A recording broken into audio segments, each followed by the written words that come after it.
En 1864, constatant que la province du Canada est devenue ingouvernable à cause de l'instabilité politique qui règne dans la colonie depuis les 10 dernières années, 3 partis politiques décident d'unir leurs forces. Dans le Haut-Canada, il s'agit du Parti libéral conservateur de John A. Macdonald et des Clairgrids de George Brown. Dans le Bas-Canada, il s'agit du Parti bleu de Georges-Étienne Cartier. Seul le Parti rouge d'Antoine-Aimé Dorion ne fait pas partie de la grande coalition. Leur objectif est à la fois politique et économique.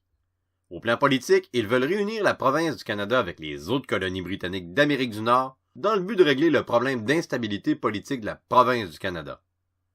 Au plan économique, ils espèrent créer un marché intérieur pour cesser de dépendre économiquement du Royaume-Uni ou des États-Unis.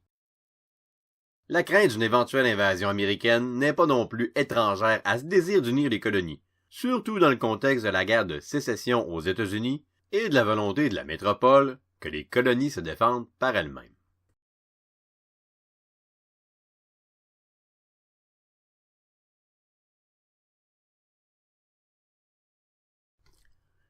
L'idée d'unir ensemble les colonies britanniques n'est pas unique à la province du Canada.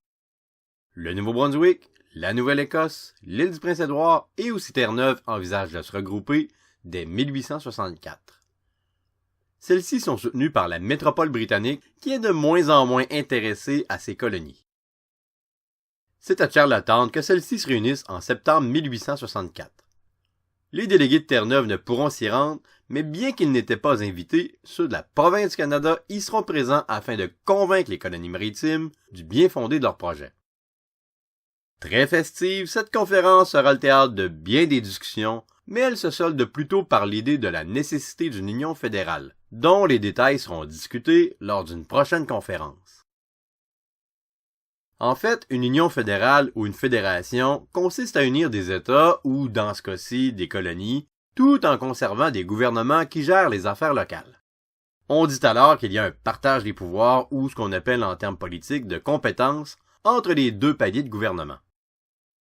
Dans le Canada d'aujourd'hui, on parle concrètement du gouvernement fédéral et des gouvernements provinciaux et territoriaux. En plus du Canada, plusieurs pays dans le monde, comme les États-Unis par exemple, sont organisés en fédérations. Pour revenir à nos conférences, c'est un mois plus tard que les délégués se sont réunis à nouveau à Québec cette fois. L'idée de s'unir ayant fait consensus à Charlottetown, les discussions vont davantage aller dans les détails. Le résultat de cette conférence sera résumé dans un document appelé les 72 résolutions. Celui-ci confirme que le type d'union sera fédéral et que les principales décisions seront prises par le gouvernement central. En échange de leur adhésion, on promet aux colonies maritimes la construction d'un chemin de fer intercolonial qui les reliera à la province du Canada. Après la conférence de Québec, chaque colonie doit faire approuver le projet avant d'obtenir l'aval de la métropole britannique. Dans le Haut-Canada, les réactions sont généralement favorables, notamment parce que le principe de la représentation proportionnelle à la population est respecté. Par contre, dans le Bas-Canada, le projet est plus mitigé. L'opposition vient du Parti rouge, qui craint que les francophones ne soient minoritaires dans la nouvelle fédération. Terre-Neuve et l'île du Prince-Édouard se retirent du projet. Ce sont 2 îles qui sont peu intéressées par la construction d'un chemin de fer, alors que le Nouveau-Brunswick et la Nouvelle-Écosse finissent par accepter le projet après de vifs débats. C'est en 1866, à la Conférence de Londres, que les discussions finales se tiennent entre les 3 colonies toujours impliquées dans le projet. Le projet de fédération sera adopté sans grand débat par les parlementaires britanniques, qui sont plutôt désintéressés à ce débat qui implique leur colonie.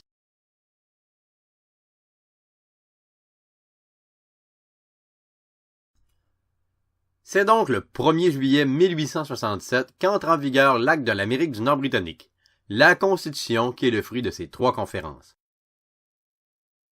Cette 5e Constitution précise quelles seront les institutions du Dominion du Canada. Donc on donne à partir de là à la nouvelle entité politique qui a été créée par l'Union des colonies britanniques d'Amérique du Nord. Le Dominion du Canada demeure une monarchie constitutionnelle, avec à sa tête une reine ou un roi, qui est représenté par le gouverneur général. Le Dominion du Canada est à toute fin pratique autonome en ce qui a trait à ses affaires intérieures. Par contre, le Royaume-Uni garde le contrôle sur ses affaires extérieures. Puisqu'on applique le principe du gouvernement responsable, le gouverneur général détient peu de pouvoir et exerce un rôle plutôt symbolique. Au fédéral, le véritable pouvoir est plutôt entre les mains de la Chambre des communes, qui est responsable de voter des lois, ainsi que du cabinet, qui est en charge de les appliquer. Le processus d'adoption des lois au niveau fédéral reste à toute fin pratique le même que pendant l'Acte d'Union, à l'exception que le Conseil législatif, qui a un pouvoir de révision des lois, devient le Sénat qui toutefois demeure toujours non élu. Les provinces, quant à elles, calquent leur structure sur celle du fédéral à quelques exceptions près.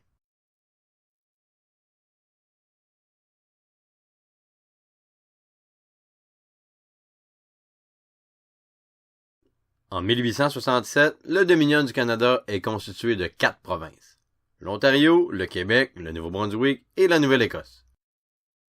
La devise adoptée, d'un océan à l'autre, laisse présager que le Canada désire prendre de l'expansion.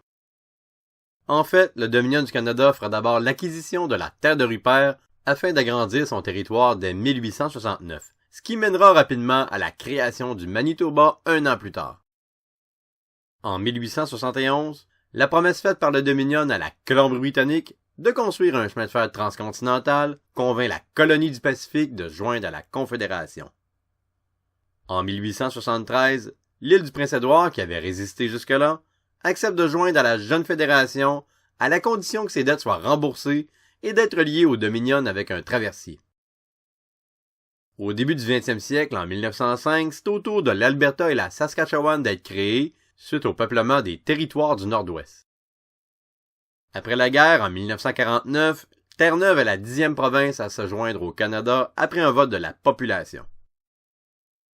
Du côté des territoires, le Yukon se détachera des territoires du Nord-Ouest en 1898 et le Nunavut, un territoire administré majoritairement par des Inuits, est constitué en 1999.